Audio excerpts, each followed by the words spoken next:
Gonna get tea. It's Stephanie White.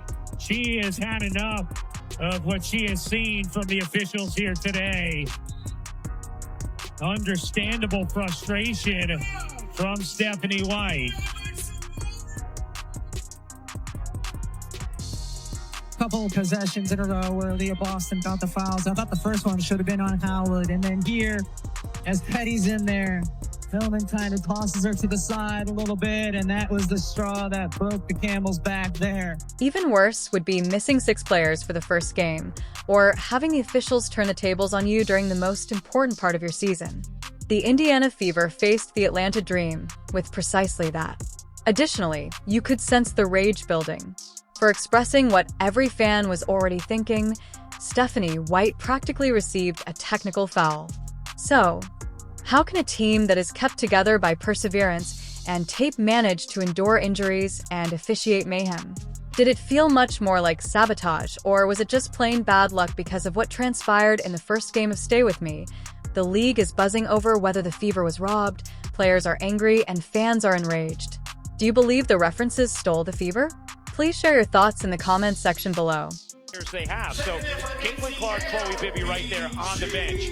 But then you have Sophie Cunningham, Sid Colson, Ari McDonald, all actually having to sit separate from the bench. You also have Damiris Duntis. Imagine missing half of your rotation going into the playoffs before the ball even tips. How even do you attempt to compete? The Indiana Fever had precisely that kind of nightmare. Additionally, there were more than 1 or 2 players. Do you wish to discuss poor luck? The season was already over due to Caitlin Clark's groin injury. Chloe Bibby was taken out by her knee. Sydney Carlson and Sophie Cunningham had left with their personal knee issues. Ari McDonald's foot kept her out of commission. Furthermore, Dairis Dantis was smacked by concussion protocol less than 24 hours prior to Game 1, which only served to deepen the wound. That's 6 players who ought to have been in uniform. 6 rotating parts were removed. Nevertheless, this team still had to play against a dream roster that was ready and loaded. Got the injured reserves here with you guys, which last month, they just weren't able to travel. What does that mean to you specifically, just having them there? Yeah, I was super excited. I think just looking at the injured squad in itself, they just have a lot of knowledge. And so for us, just being able to listen to them, taking what they see, because obviously just them watching is going to be a different view than us on that court. And so super, super happy to have them with us. How does that treat the players or the supporters fairly? Throughout the season, Indiana endured exactly precise form of punishment in order to earn the 6th seed. They scraped and fought their way through months of lineups that were jumbled together like a puzzle with pieces missing.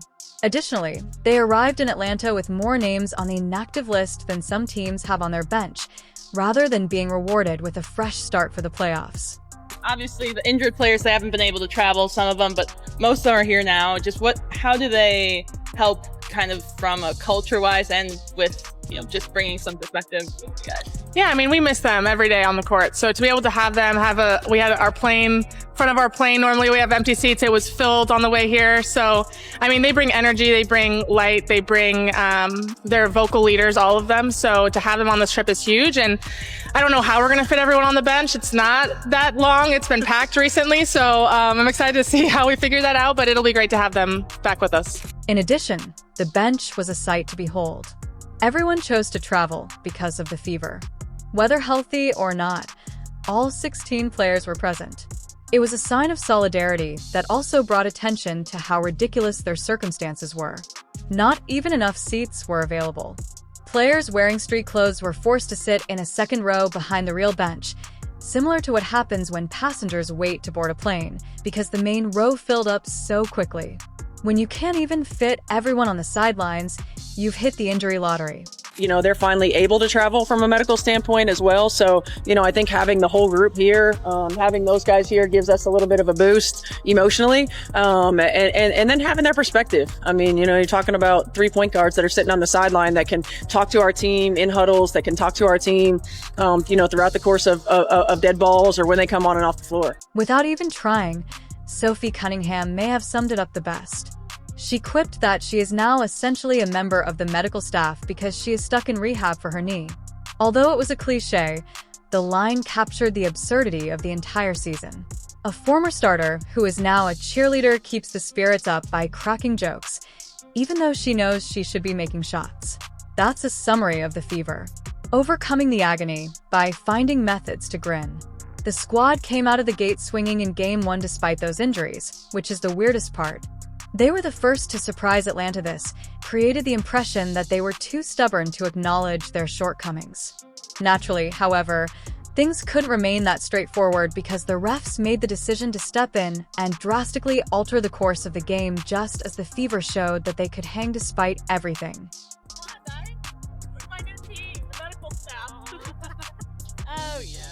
Every postseason game has its ups and downs, but nothing loses momentum more quickly than an illogical whistle. Indiana punched first despite having 6 injured players when they arrived in Atlanta. With Kelsey Mitchell making early shots and Aaliyah Boston doing what she does best, dominating the glass and blocking the lane, they surged out to a 15-6 start.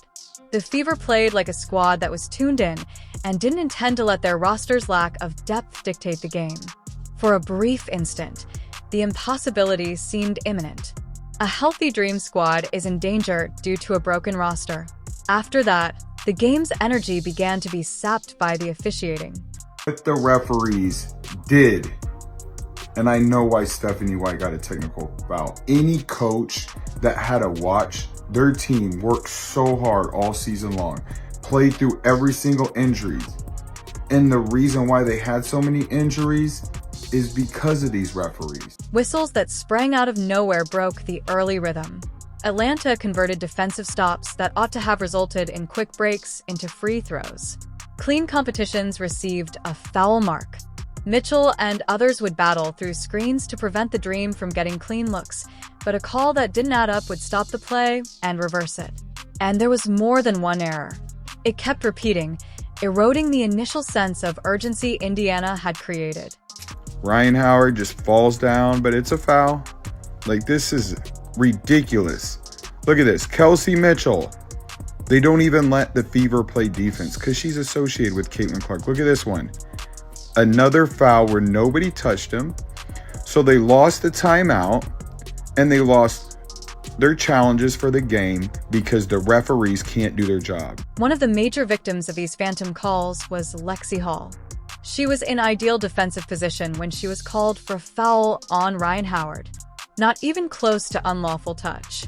The replay supports what everyone watching already knew, notwithstanding Coach Stephanie White's challenge. No foul was committed. In the first quarter, she had to burn one of her challenges, which is something no coach wants to do at that early stage. White later acknowledged that winning 2 challenges so quickly was extremely annoying since it demonstrated that the officials were obviously missing something, but she was constrained in her ability to fix it. By the second quarter, she had to expend both challenges in order to prevent her players from being buried beneath poor officiating. The referees took it over. Look at this. Everybody saw this. Lexi Hall didn't touch her, but they had to waste their first challenge on this play. Here we go. Look at this. She gets elbowed in the face, and they call a foul on Brianna Turner. And then Lexi Hall turns around to go back on defense, but she gets charged for a foul, and they wanted to upgrade it, reviewed it. Atlanta's physicality, meanwhile, was permitted to run amok. On post-ups, fans witnessed Brittany Griner shove Aaliyah Boston or Brianna Jones elbow Brianna Turner, but nothing was called. Every possession became a gamble due to the inconsistency. If Indiana put a body on someone, that was a foul. Play went on if Atlanta did it. That kind of imbalance isn't limited to scoreboards. It erodes rhythm, focus, and confidence. Look at this. Boston gets elbowed in the face by Brittany Griner. Do you think they called it? No. And look at this. Lexi Hall did not touch her. Didn't even touch her. And she gets free throws. Here we go. Kelsey Mitchell touched her hip lightly. The frustration reached a boiling point by the fourth quarter. Following a scene in which Ryan Howard dragged on Shaw Petty without a whistle, White yelled at the referees. She was given a technical by the referees for expressing the same annoyance that every Indiana fan was yelling at their television. Lexi Hall gets thrown out of bounds. No foul, right? Remember that play, okay?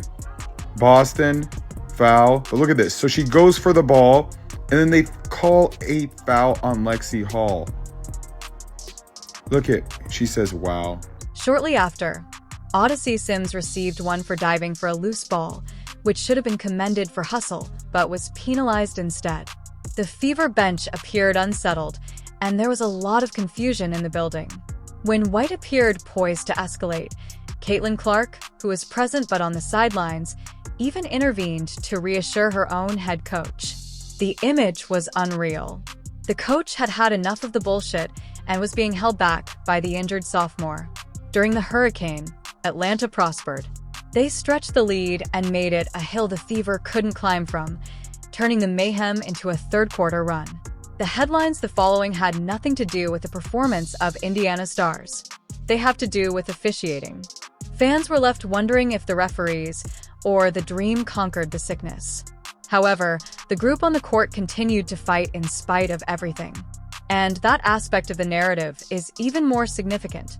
Lexi, talk about the physicality of this game and knowing it's the playoff playing in such a physical game like today. Yeah, I mean, I think we knew coming in it's playoffs, it's going to be physical, and we're going to have to learn how to play with that, especially this team is inherently a physical team. So for us, knowing that's the case and being able to respond, I think there's things that we're able to watch and film on how to handle that better, not letting the refs determine, how that physically is impacting us, but just continuing to play through that. It's definitely something we're going to have to work on and watch film and get better at, but that's part of playoffs, and that's part of the thing that we're going to have to get better at moving forward in this series. How do you even define success when all the odds are against them? By pride in your hard work or by the ultimate score? In Game 1, the Fever encountered that conundrum. They were outmatched on paper. They refused to leave the court. And Kelsey Mitchell led that charge as usual.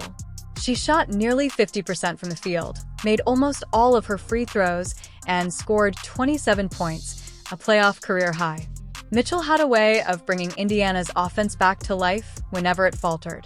She was receiving more than just buckets. She did everything she could to keep the Fever going throughout the game, adding 4 assists and even a block. They didn't stop either. You'd think after 20 of them, look at this. So that's a foul, right? But watch when the Fever do it 2 times in a row, same exact thing. But it's not a foul when the Fever drive. Look at this. It's not a foul when the Fever get hit in the air, but the Dream get free throws. Same exact plays. Look at this one. What are you supposed to do? Just roll out the red carpet and give him a layup?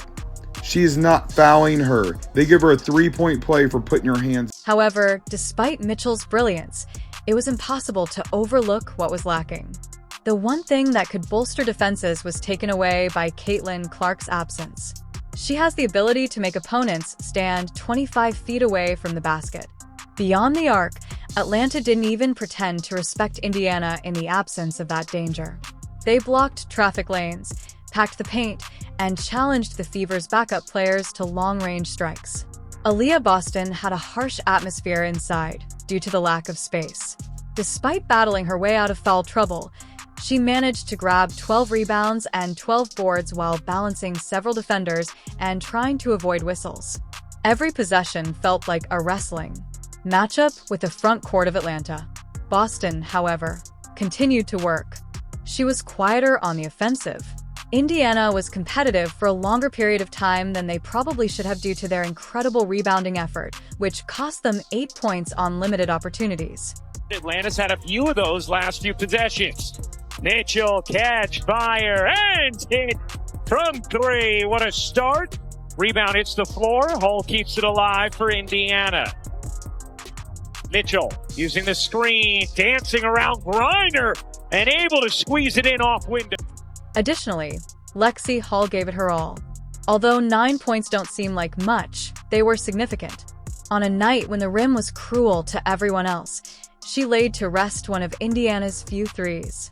She pushed for lost balls, pursued Atlanta around screens, and performed the energy role that is so frequently overlooked until it is gone.